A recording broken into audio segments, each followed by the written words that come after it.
वमकरू वमकर अल्लाह, और मकर किया उन काफिरों ने और तदबीर की अल्लाह ने।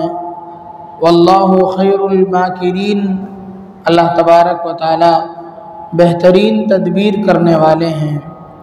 इज़ क़ाल अल्लाहु या ईसा इन्नी मुतवफ़्फ़ीका व राफ़िउका इलय्या व मुतहहिरुका मिनल्लज़ीना कफ़रू, जिस वक्त कहा अल्लाह ने ए ईसा मैं ले लूँगा तुझको, व राफ़िउका इलय्या और उठा लूँगा अपनी तरफ, व मुतहहिरुका और पाक कर दूँगा आपको मिनल्लज़ीना कफ़रू काफिरों से, व जाइलुल्लज़ीना इत्तबऊका फ़ौक़ल्लज़ीना कफ़रू इला यौमिल क़ियामा, और जो आपकी इत्तिबा करने वाले हैं उनको गालिब रखूँगा उन लोगों से जो इनकार करते हैं क़यामत के दिन तक।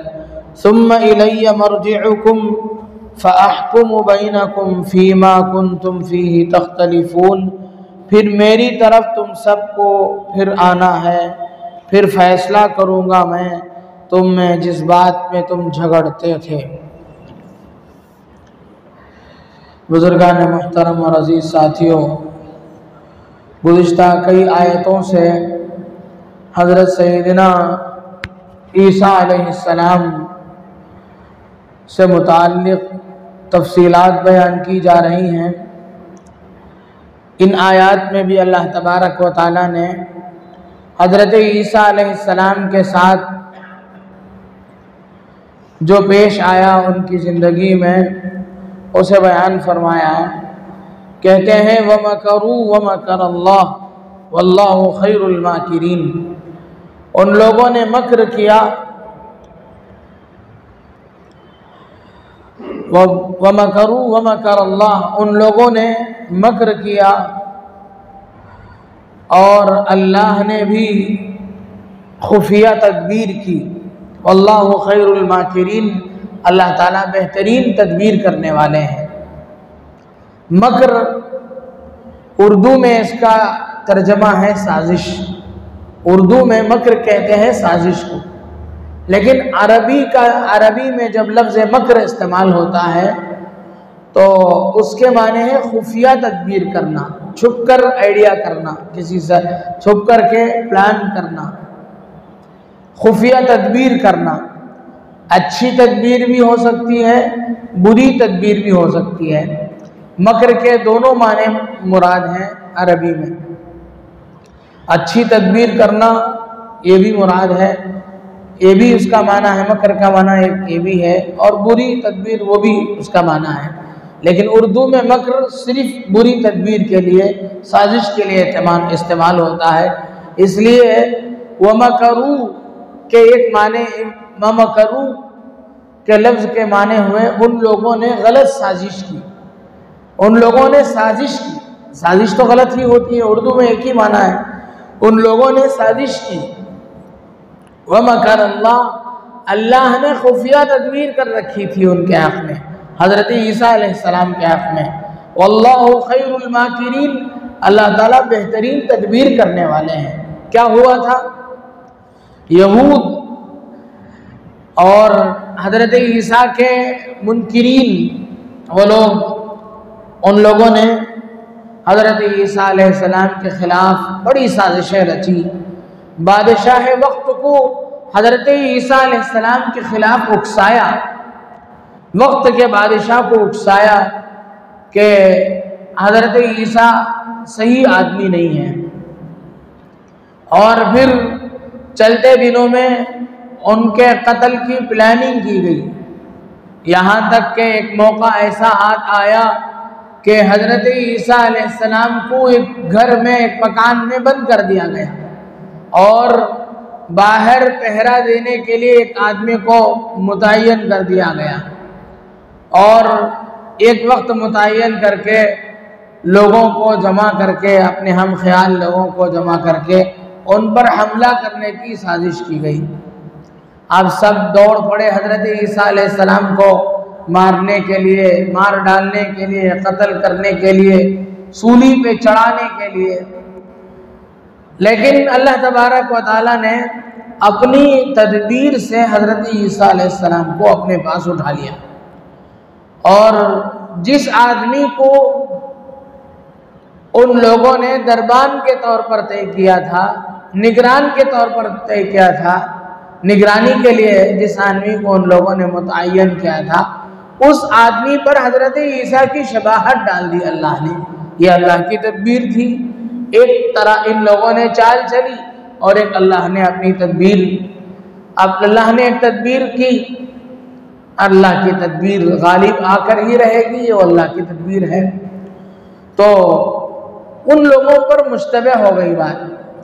चुनाचे हज़रत ईसा अलैहिस्सलाम के सिलसिले में 3 तरह के नज़रियात पाए जाते हैं।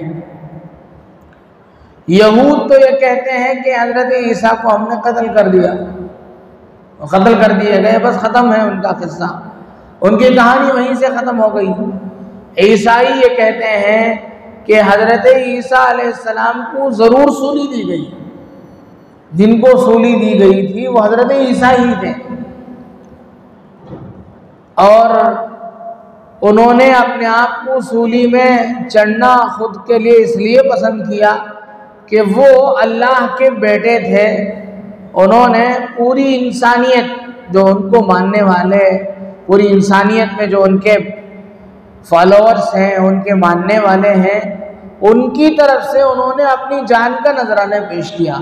सबकी गुनाहों की माफ़ी के लिए उन्होंने अपने आप को अल्लाह के सामने पेश करके खुद सूली पे लटक गए। सबकी तरफ से उन्होंने सज़ा पाई और सबको गुनाह से पाक कर दिया।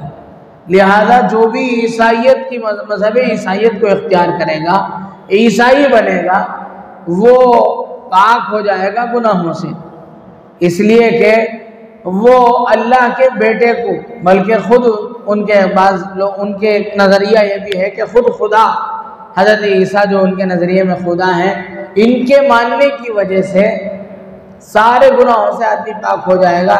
इसलिए कि हज़रत ईसा अलैहिस्सलाम ने उनकी तरफ से अपनी जान की कुर्बानी पेश कर दी थी, सूली पर उनको चढ़ा दिया गया था। फिर क्या हुआ? फिर ईसाई ये कहते हैं कि उनको सूली से उतारा गया था, फिर वो दोबारा जिंदा हुए, फिर अल्लाह ने उनको आसमान पर उठाया। ये ईसाइयों का कहना है। ये अकल से भी बिल्कुल, अकल से मावरा बात है, अकल में आने वाली बात भी नहीं है।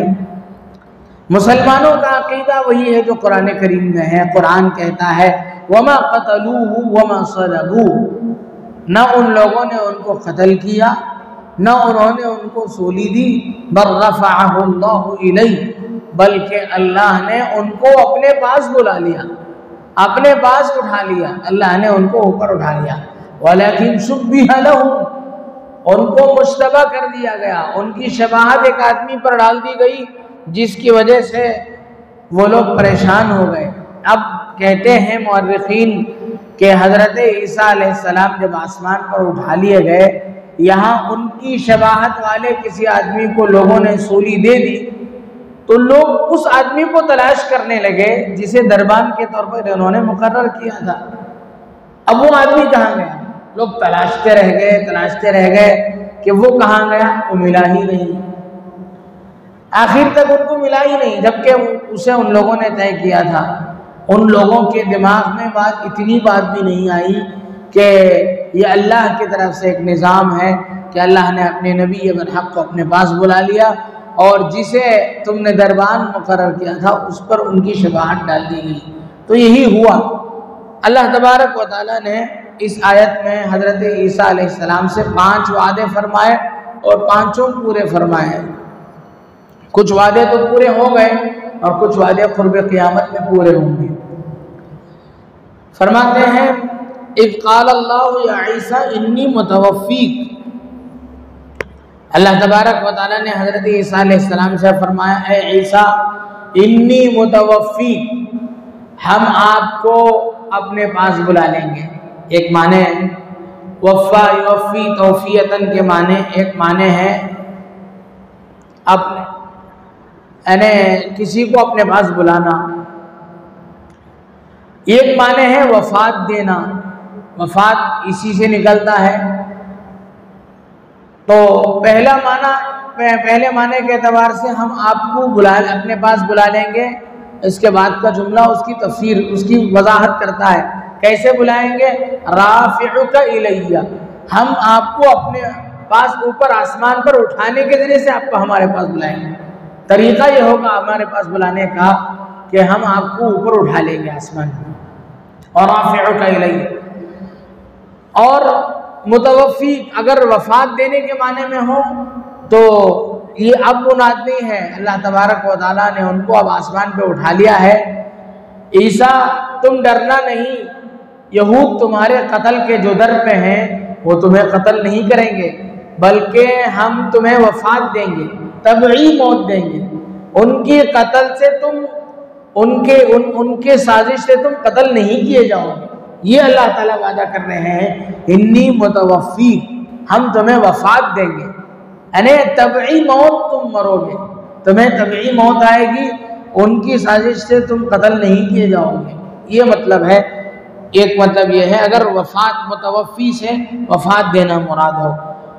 वराफ़िउका इलैया, और तुम्हें हम अपने पास बुला लेंगे। वमुतहिरुका मिनल्लज़ीना कफ़रू, तीसरा वादा है कि हम काफिरों से तुमको पाक रखेंगे। एक तो यह है कि जो तुम्हारे मुनकिरीन हैं, तुम्हारे खिलाफ साजिश करने वाले जो लोग हैं, उनकी दस्तरस से, उनकी साजिश से तुम्हें दूर रखेंगे। एक मतलब तो ये हो गया। दूसरा मतलब ये हुआ कि तुम्हारे ऊपर, तुम्हारी पैदाइश को लेकर के तुम्हारे मुनकिरीन गलत बातें फैला रहे हैं कि तुम सही नस्ब के नहीं हो, तुम्हारा कोई बाप नहीं है, तुम्हारी माँ से गलती हुई थी जिसकी बुनियाद पर तुम पैदा हुए। तुम्हारे ऊपर तरह तरह के ताने लोग कसते हैं, तुम्हारे जो मुनकिरीन हैं। अल्लाह तबारक व तआला ने फरमाया वमुतहिरुका, हम तुम्हारी तत्हीर बयान करेंगे, हम तुम्हारी तरफ से सफाई पेश करेंगे कि ऐसा नहीं हुआ था। चुनाचे हज़रत ईसा अलैहिस्सलाम ने बचपन में ही, जब वो माँ की गोद में थे, उसी वक्त उन्होंने उसका सफाया पेश किया। अल्फ़ाशारत इलई, हज़रत मरियम ने बच्चे की तरफ इशारा किया तो उन्होंने कहा इन्नी अब्दुल्लाह, मैं अल्लाह का बंदा हूँ। आतानी अल किताब वजअलनी नबिय्या, अल्लाह ने मुझे किताब दी और मुझे नबी बनाया। सारी तफसीलात दूसरी जगह मौजूद हैं सूरह मरियम में। ये तीसरा वादा ये हो गया। चौथा वादा है वजाइलुल लदीना तबऊका फौकल लदीना कफरू इला यौमिल क़ियामा। एक वादा ये है कि अल्लाह तबारक व तआला तुम्हारे मानने वाले को, जो काफिर हैं, उनके मुकाबले में ऊंचा रखेंगे, गालिब रखेंगे। तुम्हारे जो मुनकिरीन हैं वो मगलूब हो जाएंगे और तुम्हारे जो मानने वाले हैं वो हमेशा गालिब रहेंगे, उनको गलबा मिलेगा। ये बात हज़रत ईसा अलैहिस्सलाम से अल्लाह तबारक व तआला ने इस बात का वादा फरमाया। आपके झुटलाने वाले, आपको तकलीफ देने वाले, आपके कत्ल की साजिश करने वाले कौन लोग हैं? यहूद हैं। आपके मानने वाले कौन हैं? आपके असल में इस वक्त तक आपके मानने वाले मुसलमान हैं। आज भी हम इस नबी की उम्मती होने के बावजूद गुज़िश्ता अंबिया की तस्दीक करते हैं और हज़रत ईसा अलैहिस्सलाम को सही तौर पर उनका जो मनसब है नबूवत का, उनको नबी मानते हैं। उनके मुत्तबईन, उनको मानने वाले तो हम हुए, और एक उनके मानने वाले वो नसारा जिन्होंने उनकी नबूवत को तस्लीम किया और अल्लाह को एक माना, वो भी उनके मानने वाले हैं। तो उनके मानने वाले सबसे पहले तो मुसलमान हुए, दूसरे नंबर पर नसारा हुए। अल्लाह तबारक व तआला ने इस आयत में गोया के वादा किया है कि यहूदियों पर अल्लाह ताला मुसलमानों को और नसारा को गालिब रखेंगे। लेकिन आज हम देखते हैं कि पूरी दुनिया में यहूद छाए हुए हैं। यहूदी अपनी साजिश से, अपनी मेहनत से, अपनी खुफिया साजिशों से, अपनी मेहनतों से पूरी दुनिया पर छाए हुए हैं।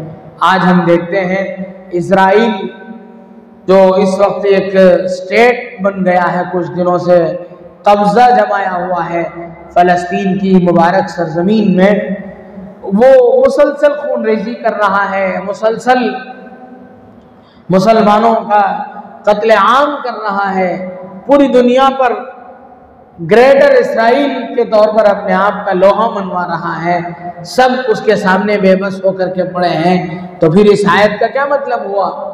तो मुफस्सिरीन ये कहते हैं कि ये जो यहूदियों का जो गलबा हमें नज़र आता है, ये असल में यहूदियों का गलबा नहीं है, नसरानियों ने उनको ऊंचा करके रखा है, ईसाइयों ने उनको ऐसा बना करके बिठाया है।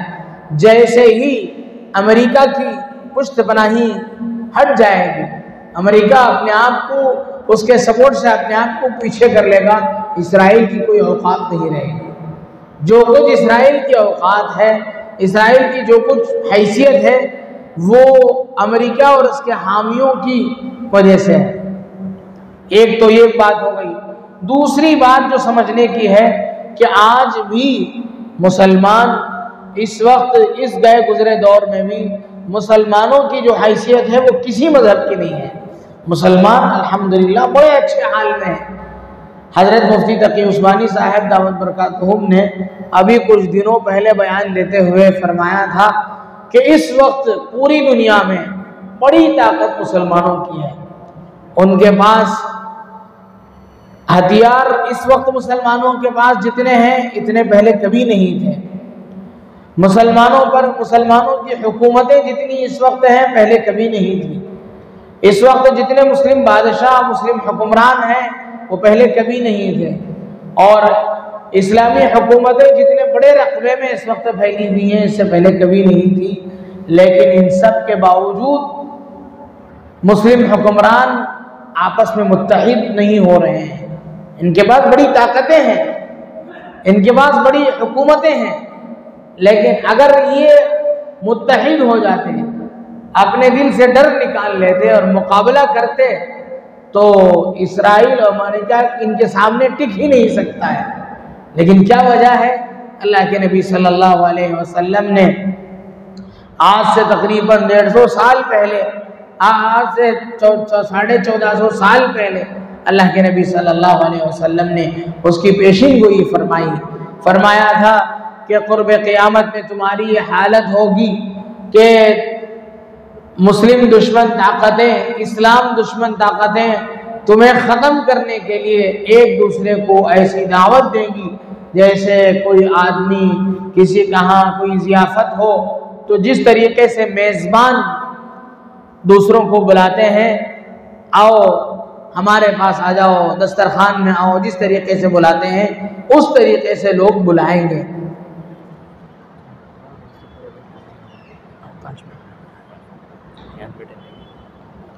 जिस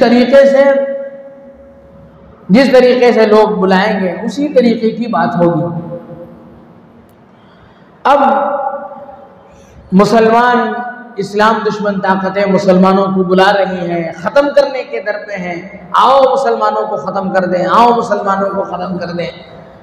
अल्लाह के नबी सल्लल्लाहु अलैहि वसल्लम से लोगों ने पूछा, या रसूल अल्लाह, क्या हमारी हैसियत उस वक्त कुछ नहीं होगी?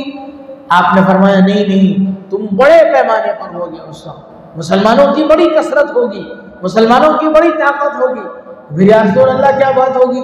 आपने फरमाया मुसलमानों के दिलों में वहन होगा। साहबा ने पूछा या रसूल अल्लाह वहन क्या बला है? आपने फरमाया हुब्बुद दुनिया व कराहियतुल मौत, दुनिया से मोहब्बत और मौत का खौफ। आज सारी इस्लामी हुकूमत के सारे हुक्मरानों को यही चीज़ पड़ी है कि अपनी हुकूमत कहीं ख़त्म ना हो जाए, अपनी जान न चली जाए, सबको अपनी पड़ी है। अगर ये लोग मुत्तहिद हो जाते, हिम्मत कर लेते, तो ये सारी चीज़ें ख़त्म हो जाती। इजराइल की कोई हैसियत नहीं है। इंशाअल्लाह अनकरीब ये चीज़ हमें देखने को मिलेगी। अल्हम्दुलिल्लाह हमारी इस्लामी हुकूमतों की तरफ से, हमारे अकाबिरीन की तरफ से आवाज़ें लगाई जा रही हैं। बहुत जल्द ये चीज़ देखने को मिलेगी।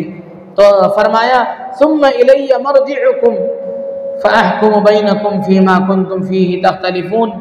पांचवा वादा यह है कि आपके सिलसिले में जो इख्तिलाफात कर रहे हैं वो लोग, अनकरीब ये होगा क़यामत में ये लोग हमारे पास आएंगे तो तुम्हारे हक़ में हम फैसला करेंगे कि तुमने हमारी जो चीज़ हमने तुम्हें नबी बना करके भेजा था, तुमने अपने मनसब की अदायगी में, अपने फरीज़े की अदायगी में तुमने कोई कसर नहीं छोड़ी।